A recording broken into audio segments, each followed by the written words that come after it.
Hi, I'm Jeanette Roche. This is Bridge City News. Here are some of the top stories we have lined up for you today. A Justice Committee meeting to discuss Ottawa's proposed hate speech legislation is abruptly cancelled, so Bill C-9 is paused again. Plus, federal Conservative MPs demand Ottawa stop taxing auto workers' severance pay. And parents of the junior hockey players killed last week near Staveley, Alberta, remembered their boys at a memorial game. Your nation, your province, your southern Alberta. From the heart of Lethbridge, it's Bridge City News with Jeanette Roche.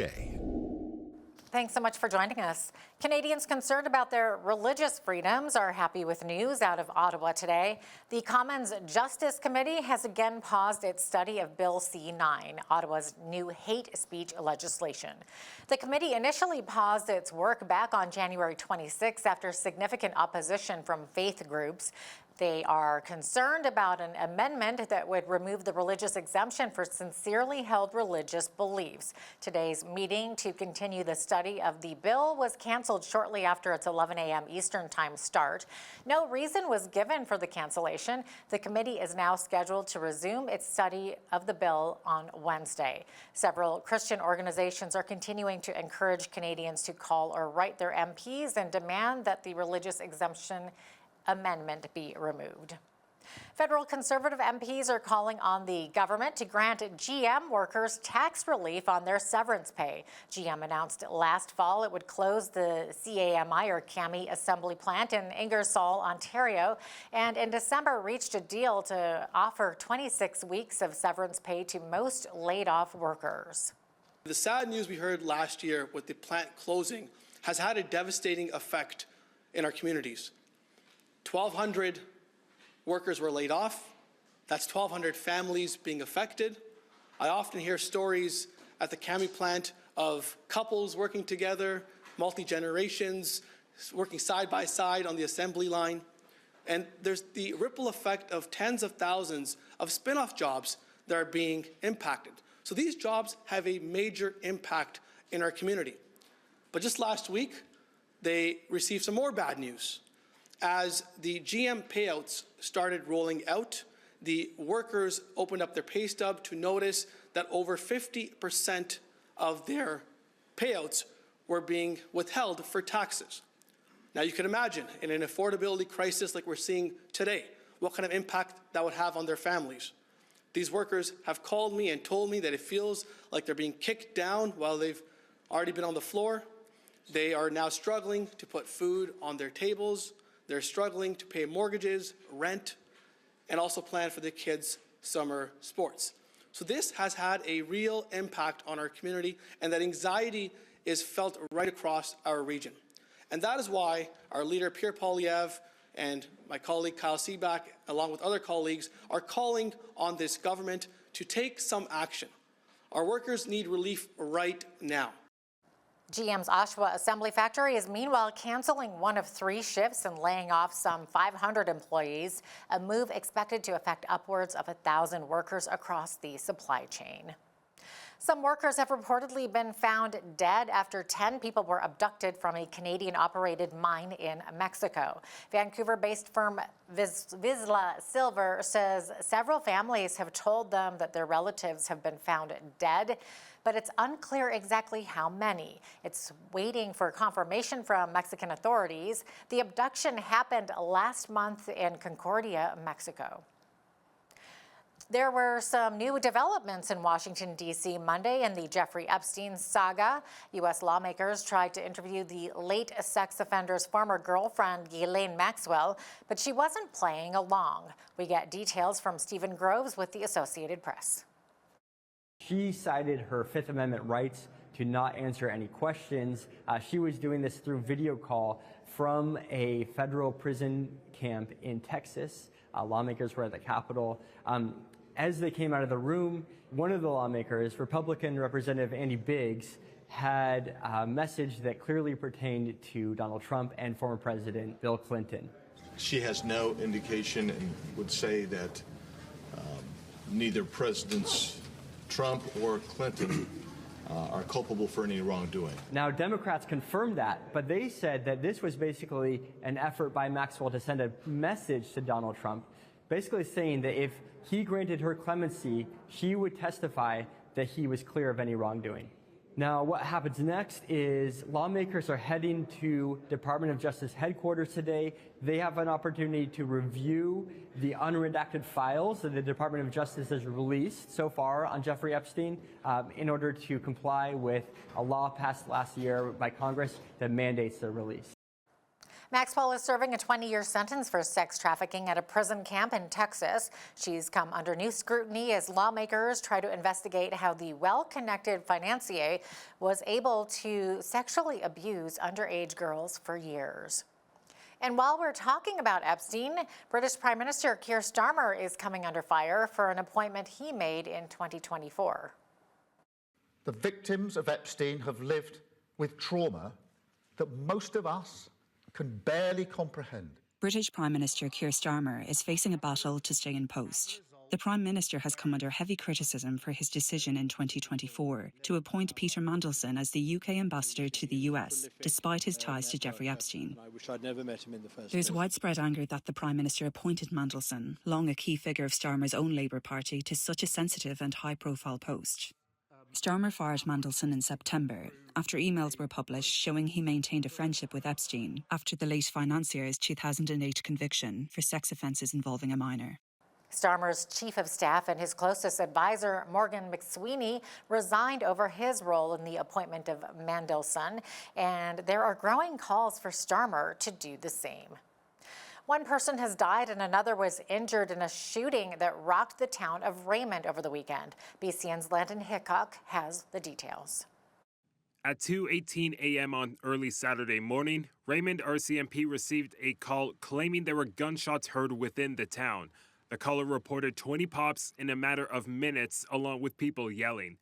Multiple RCMP units, including from Coaldale, Picture Butte, Cardston, and Lethbridge Police Dock Services, were issued to the scene between 100 and 200th Street East and between 300 and 400 Streets North. A 22-year-old man from Calgary has died as a result of the shooting, and a 26-year-old also from Calgary was also likely injured in the incident after attending Chinook Regional Hospital with a gunshot injury later that morning. Images show police investigating around a damaged white SUV on 50th Street East, a back road surrounded by multiple residential properties. Multiple apparent bullet holes lined a nearby fence where the SUV seemingly rammed into, as well as the fence adjacent across the road. Units from Lethbridge and Calgary are assisting in the investigation, in which at this time it's believed that the incident was targeted but isolated in nature, and that there's no further risk to the public. Reporting from Raymond, Alberta, for Bridge City News, I'm Landon Hickok. And Raymond police are asking anyone who has information about the incident to call them at 403-752-4747 or anonymously to Crime Stoppers at 1-800-TIPS. Mounties say road conditions may have been a factor in the rollover crash of a bus in northern Alberta over the weekend. The crash killed one woman and sent several more to hospital in serious condition. The charter bus was carrying 37 adults and children from Grand Prairie Seventh-day Adventist Church when it rolled and landed on its wheels. Mounties say the initial investigation indicates the bus driver lost control on the icy highway when he attempted to change lanes. The bus hit a median and then rolled. Police are continuing to investigate a crash involving a semi-trailer truck and a train near Lethbridge. The crash happened around 1 p.m. just east of Lethbridge near Highway 3. Boxes from the semi spilled onto the roadway. At this time, there is no word on whether anybody was hurt. CPKC has confirmed a train was involved in a crash with a semi at a grade crossing at Range Road 21-1. The train was stopped for a while and has since moved on. Sunday night in Staveley, Alberta, a memorial hockey game was played to honor 3 members of the Southern Alberta Mustangs who died last Monday in a highway car crash at the north end of town. Families of Caden Fine and JJ Wright spoke about their boys before the game. I want him to be remembered as the good young man that he was. So, he's always smiling, goofing off, joking. He's a pretty loud kid, but he liked having a good time. He wanted everybody around him to have a good time, and you know, if you needed some help, he was going to help you. If you needed anything, he's going to help you get it. I'm happy to see the support. Taden Perkins is going to wear Caden's jersey tonight, so you know, that's the first thing. When I got here Tuesday, you know, Taden pulled me to the side and asked me, could he wear Caden's jersey for this game, and I loved it. So you know, I get a very good player that's going to be honoring Caden and wearing his number tonight, and so that's nice. It just you know, I'm going to miss seeing my son on the ice. The amount of attention and outpouring of support that's come from across the country, you know, it helps. And part of me can't help but smile a little bit thinking about these little buggers looking down saying, see, I told you, Dad, I'm famous. I'm up on the Jumbotron at the Oilers game. And I think they're smiling a little bit about that. I had him out at public skating. We were at the middle of the ice in our rink just down the street from our house.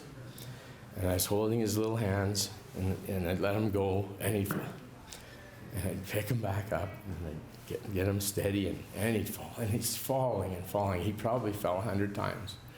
And I thought, gosh, this kid's going to be black and blue when we get him home.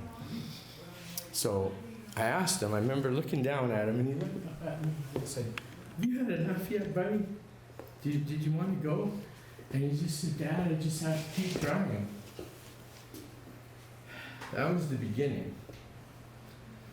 And there was a long journey between there and here. It's so touching. Sunday night's game was the first time the Mustangs had been on the ice since the crash. They beat the Stavely Spurs alumni team 9-6. The executive producer for the popular Lethbridge Pro Rodeo has signed on to a multi-year extension as the event continues to hold new records of growth every year during Whoop Up Days. The Pro Rodeo made its return to the Canadian Pro Rodeo Association Tour with the help of Keenan Vine in 2022. Vine is credited with producing some of the top rodeo events like the Calgary Stampede, Canadian Finals Rodeo, and the American Rodeo. He says the Lethbridge Pro Rodeo has evolved to become one of the premium rodeo events in all of North America, plus being the only rodeo in Canada to include Indigenous relay racing as part of its program.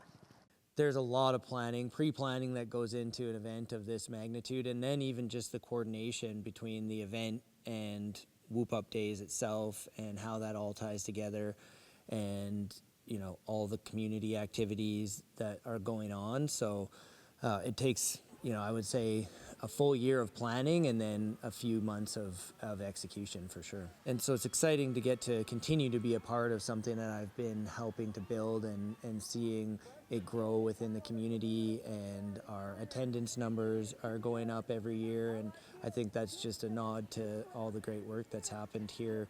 The big thing is during the summer months, and especially August, it's a late season push for the contestants to make the National Finals Rodeo and the Canadian Finals Rodeo. So for them to choose Lethbridge over some of the other events that they have to schedule around in the United States especially, that's a key indicator that we're doing something right here. Last year's rodeo weekend witnessed a 47% increase in attendance from the previous year to 9,000 people. The Lethbridge Pro Rodeo returns August 20th to 22nd. As the Murray Auto Group celebrates their 100th anniversary, they decided to mark the occasion by donating $1 million in support of the Bringing Hearts Home cardiac campaign at Chinook Regional Hospital. The goal of the campaign is that more patients across southern Alberta can access advanced cardiac care closer to home, reducing the need to travel to Calgary. Chris Murray of the Murray Auto Group said, quote, "If our gift saves even one person's life, well, you can't put a price tag on that." Once completed, the cardiac center's enhancements will include a modernized ICU and redeveloped coronary care unit, dedicated cardiac CT and MRI imaging capacity, 2 cardiac catheterization labs, and 2 electrophysiology labs, among other things. The monetary goal of the campaign is $30 million.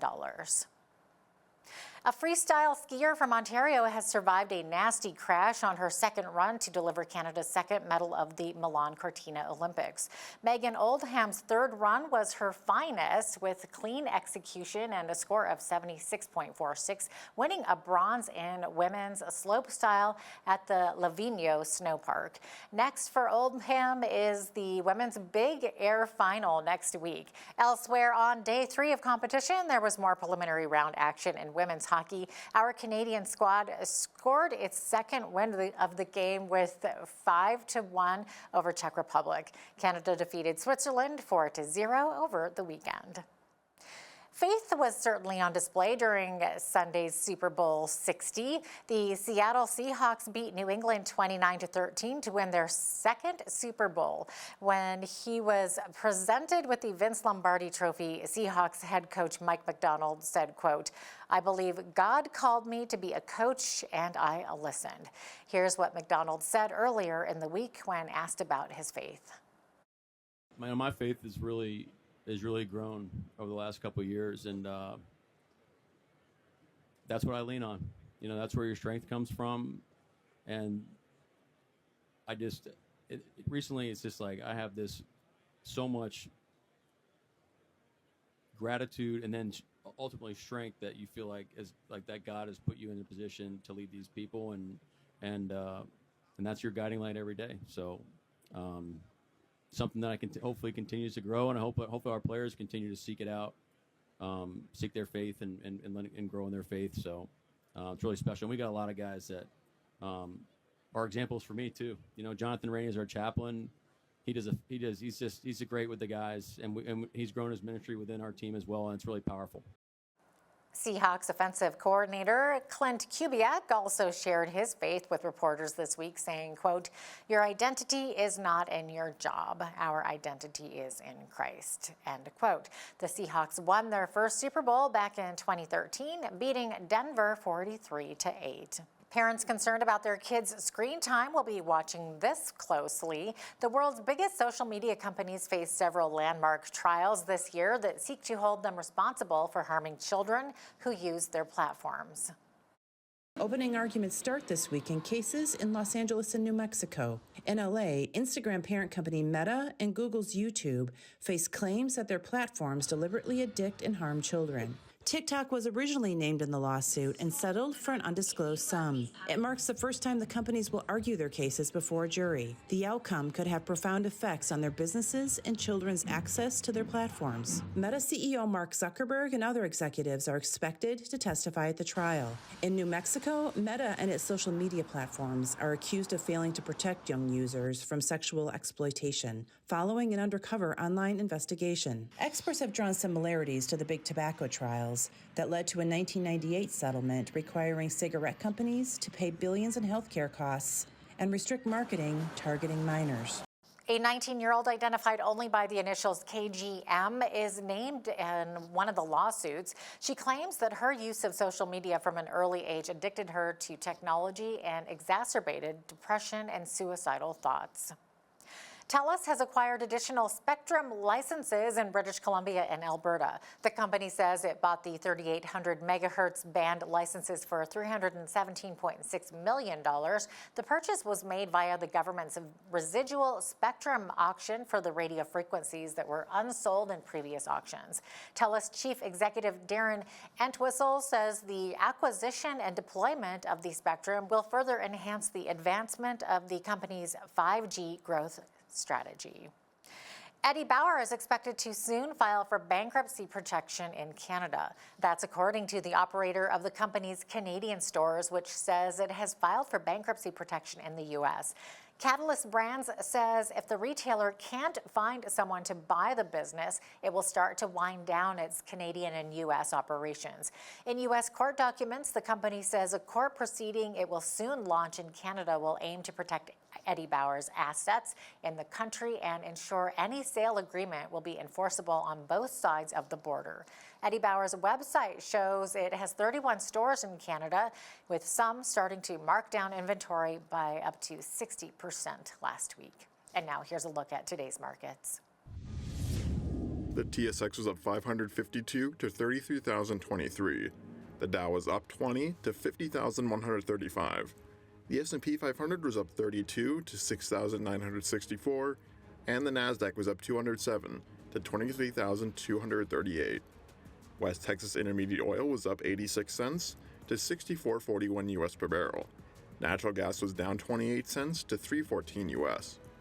Gold was up 89.74 to 50.5830 US an ounce, and silver was up 5.33 to 83.30 US an ounce. Feed wheat is at $7.51 per bushel, barley is at $5.88, canola is at $15.07, and corn is at $6.99 per bushel. Live cattle are up $1.55 to $2.39.30.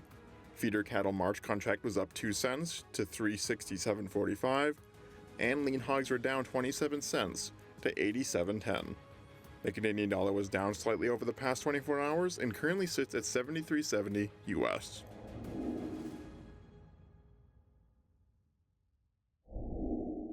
Recapping one of our top stories, the Commons Justice Committee has again paused its study of Bill C-9, Ottawa's new hate speech legislation. The committee was to resume its work Monday after pausing on January 26, but for reasons unknown, today's meeting was canceled shortly after its 11 a.m. Eastern start. The committee is now scheduled to meet on Wednesday. As artificial intelligence advances at breakneck speed, the call for regulatory action is intensifying. Coming up, we talk to a University of Lethbridge professor who says the knowledge gap in AI needs to be addressed with a more philosophical approach. We'll have details after the break. Also, when you see news happening in your community, be sure to send us an email at info@bridgecitynews.ca. You can also visit our website, bridgecitynews.ca, or our YouTube channel anytime to check out more of our stories and interviews.